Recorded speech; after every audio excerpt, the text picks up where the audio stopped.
Assalamualaikum warahmatullahi wabarakatuh.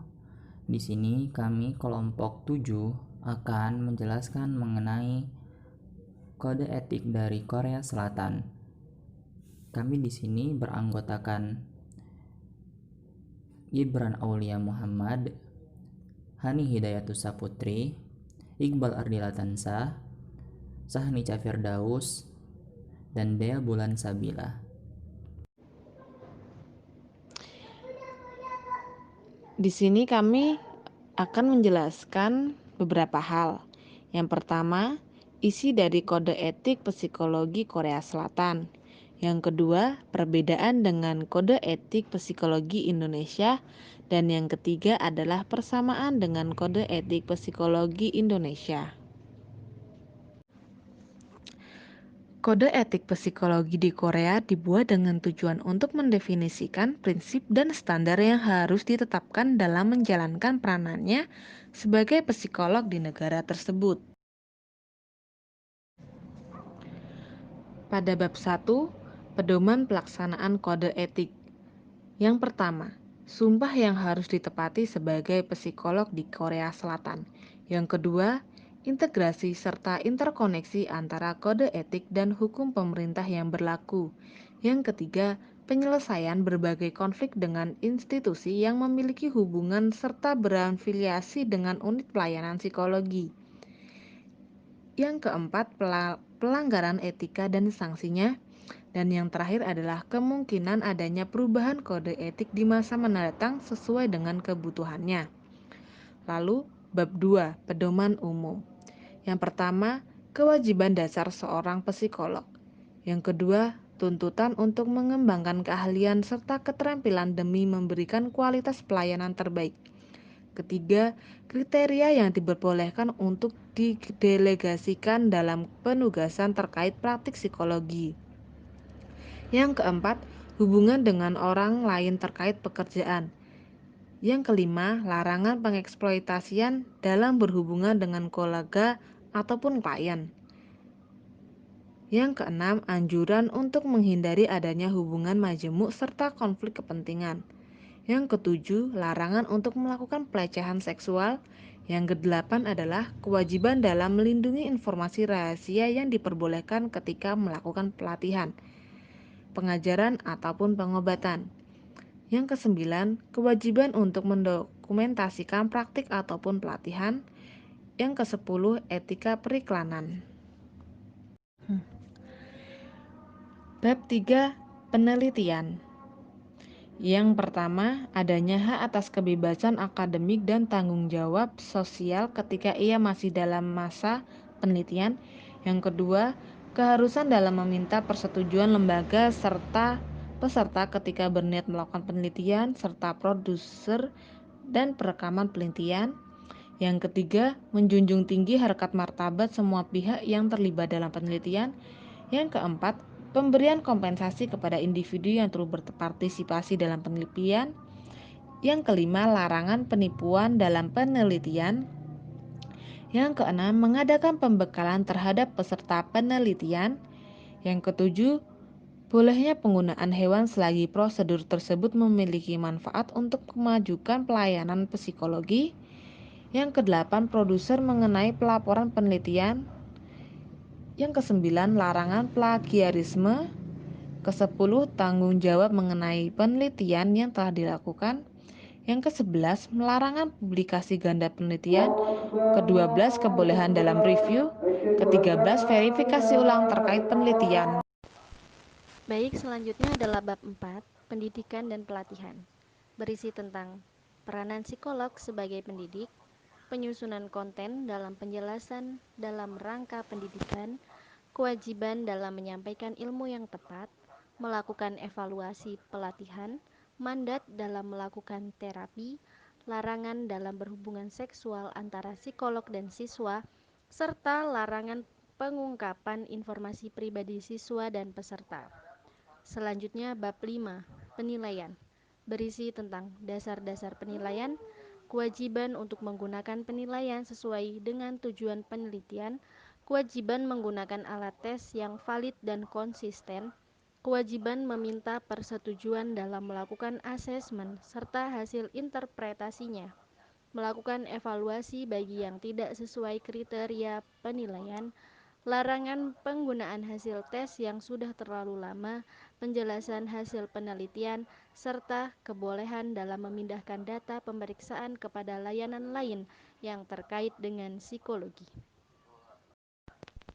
Selanjutnya adalah bab 6, pengobatan, berisi tentang penjelasan dengan persetujuan dalam prosedur perawatan, penjelasan mengenai terapi kelompok, larangan mengenai hubungan intim seksual antara psikolog dan klien, pembolehan penggantian dalam proses pengobatan dengan prosedur tertentu, pemberian pilihan untuk menerima ataupun menolak layanan dari institusi lain, kewajiban untuk menyimpan rekam perawatan terkait pelayanan psikologi, serta diskusi terkait biaya perawatan. Persamaan antara kode etik psikologi Korea Selatan dan di Indonesia. Kedua negara ini sama-sama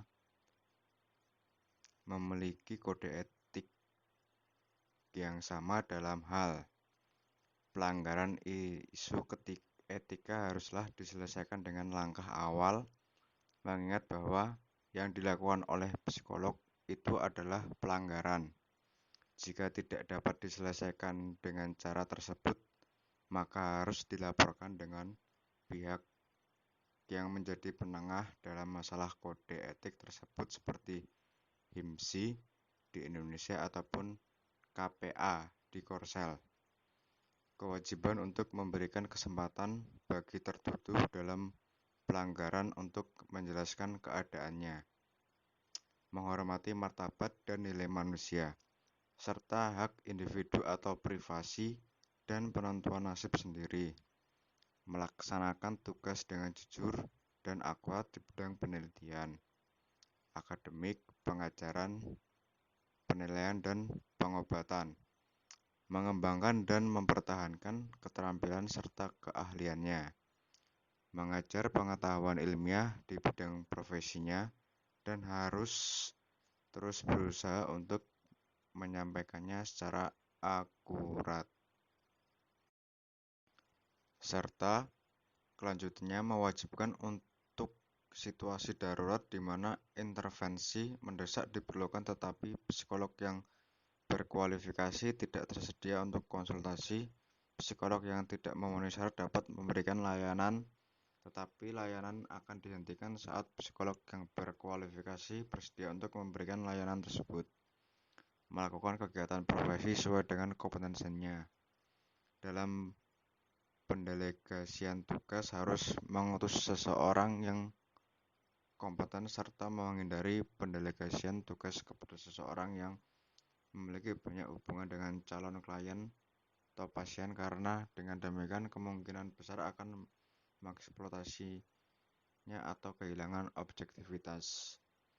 Bekerja sama dengan para profesional di bidang keahlian lain dengan tetap menjaga integritas dan kesabaran. Kewajiban untuk menghindari hubungan majemuk yang mungkin saja akan berakhir pada konflik kepentingan. Tidak boleh mengeksploitasi klien atau pasien, pelajar, peserta pelatihan, peserta penelitian, dan karyawan yang mereka beri pengawasan dan penilaian atau menjalankan bentuk kewenangan lain dalam aspek material, fisik, atau pekerjaan. Mendokumentasikan semua persetujuan lisan, izin, dan persetujuan yang diterima oleh individu dalam rangka penelitian, pengajaran, penilaian, dan pengobatan. Harus mendapatkan persetujuan dari peserta sebelum perekaman. Ketika mereka membutuhkan rekaman suara atau video dari peserta untuk tujuan pengumpulan data. Selanjutnya saya akan melanjutkan mengenai persamaan antara kode etik psikologi di Korea Selatan dengan kode etik psikologi Indonesia. Baik kode etik psikologi Korea Selatan maupun kode etik psikologi Indonesia diperbolehkan untuk menyebarkan informasi terkait dengan pekerjaan serta keahlian yang dimiliki, dengan syarat harus sesuai dengan kenyataan. Kemudian, baik kode etik psikologi Korea Selatan maupun Indonesia dalam melakukan suatu penelitian, para pesertanya harus dimintai persetujuan dalam berpartisipasi dalam penelitian tersebut. Kemudian, baik kode etik psikologi Korea Selatan maupun kode etik psikologi Indonesia dalam penelitian harus memberikan kompensasi kepada para peserta yang berpartisipasi. Setelah itu, baik kode etik psikologi Korea Selatan maupun kode etik psikologi Indonesia tidak diperbolehkan untuk melakukan penipuan dalam penelitian, kecuali jika suatu penelitian tersebut tidak akan efektif jika tidak dilakukan penipuan di dalamnya, atau harus ada prosedur yang terkait dengan keefektifan dari penelitian tersebut. Setelah itu, baik kode etik psikologi Korea Selatan maupun kode etik psikologi Indonesia dilarang untuk memanipulasi data dari penelitian. Selanjutnya, baik kode etik psikologi Korea Selatan maupun kode etik psikologi Indonesia wajib untuk menjaga kerahasiaan dari peserta di dalam sebuah penelitian. Kemudian, baik kode etik psikologi di Korea Selatan maupun kode etik psikologi di Indonesia dalam melakukan perawatan harus sesuai dengan prosedur yang berlaku. Kemudian, baik kode etik psikologi Korea Selatan maupun kode etik psikologi Indonesia dalam masalah-masalah pembiayaan harus didiskusikan serta disepakati terlebih dahulu sebelum melakukan perawatan. Setelah itu, baik kode etik psikologi Korea Selatan maupun kode etik psikologi Indonesia dalam melakukan pelayanan psikologis dapat dihentikan pelayanannya dengan berbagai syarat-syarat tertentu.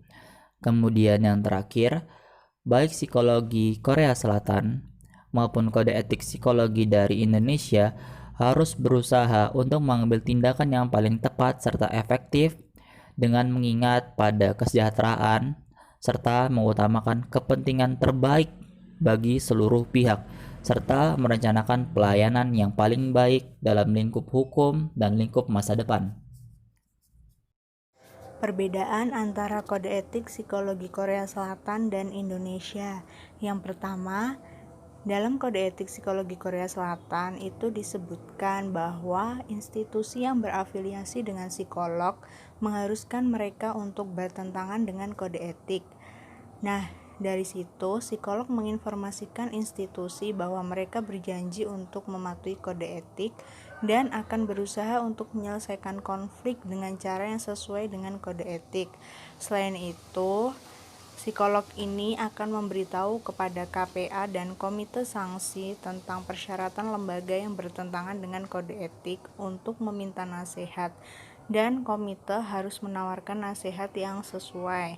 Nah, sedangkan di Indonesia itu dalam kode etik psikologi belum ada pasal yang secara eksplisit membahas mengenai hal yang sama dan hanya berfokus pada lembaga psikologi ataupun psikolognya saja.